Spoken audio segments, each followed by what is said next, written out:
Ito po yung mulberry fruit. Mulberry fruit, mataas ang sustansya. Ang dahon naman nito ay nilalaga para sa UTI at saka pang cleansing. Ito po yung mulberry tree. Ganito po yung fruit niya, maliit pero masarap, ang maitim na. Mapakla-pakla pa yung mga red.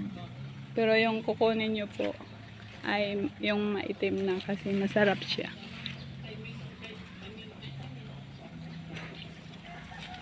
Masarap po pag maitim.